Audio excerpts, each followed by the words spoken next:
Salam dəyərli dostlar, xoş gördük hər birinizi əziz dostlar. Bizim WhatsApp nömrəmizə göndərilən vətəndaş müraciətlərini mən zaman tapdıqca, vaxt tapdıqca siz dəyərli izləyicilərin və eyni zamanda adəti qurumların diqqətinə çatdırıram dəyərli dostlar. Bizim bir vətəndaş İmanov Əhəd İsrafiloğlu Cəlilabad rayonunun Güneyli kəndindən müraciət göndərib. Vətəndaşın bildirdiyinə görə Cəlilabad rayon prokurorluğunda adamın oğlunun qanını batırırlar. Belə deyir və aparılan istintaq güya bir tərəfli və eyni zamanda obyektiv şəkildə aparılmayıb. Bizim bu hörmətli İmanov Əhəd İsrafiloğlunun dediklərinə görə. Dəyərli dostlar, eşidək, baxaq görək İmanov Əhəd İsrafiloğlu nə deyir? Mən bu müraciətimi jurnalist Elnur Şükurovun vasitəsilə Azərbaycan Respublikasının Prezidenti Cənab İlham Əliyevə edirəm.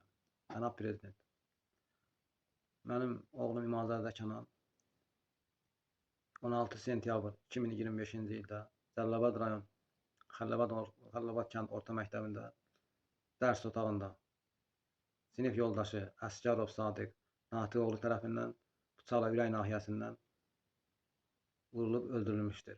Bu prosesdə ona Nəcəfov Fəqan Elçinoğlu da kömək etmişdir.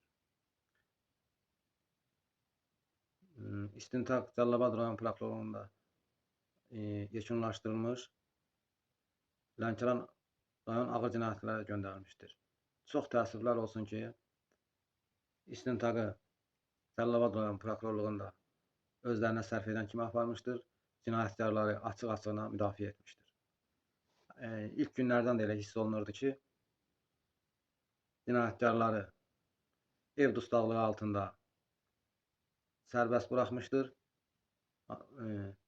İndi də məlum olunur ki, əlindəyi bıçaqla mənim oğlumu qətlə yetirilən Əsgərov Sadiq Natiqoğluna heç bir cinayət işi açılmadan, heç bir məsuliyyətə cəlb olunmadan iş məhkəməyə göndərilmişdir. Özünüz də gördüyünüz kimi mənim oğlumun qanını batırmaq istəyirlər. Cənab Prezident, mən sizdən Azərbaycan Respublikasının Baş Prokurorluğu Kamran Əliyevdən, Ali Məhkəmənin sədri İnam Kərimovdan xahiş edirəm.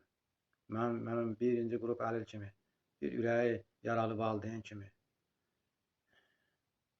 sizdən xahiş edirəm. Mənə kömək edəsiniz. Mənim oğlumun qanı yerdə qalmasın.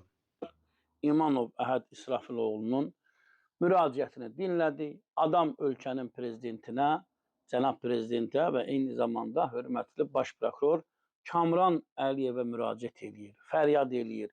İmkan verməyin mənim oğlumun qanı batsın. Niyə?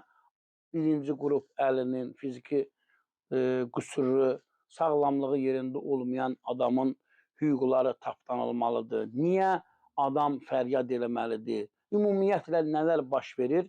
Hörmətli baş prokurorluq araşdırma aparmalıdır.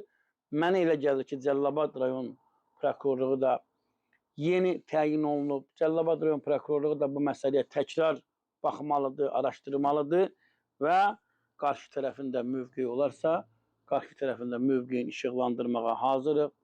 Onların biz şifahi, yazılı nə sualları olsa biz də buradan cavab verə bilərik. Dostlar, yayımımızı bəyənin, paylaşın, kanalımıza abunə olun, sağ olun, sağlıqla qalın.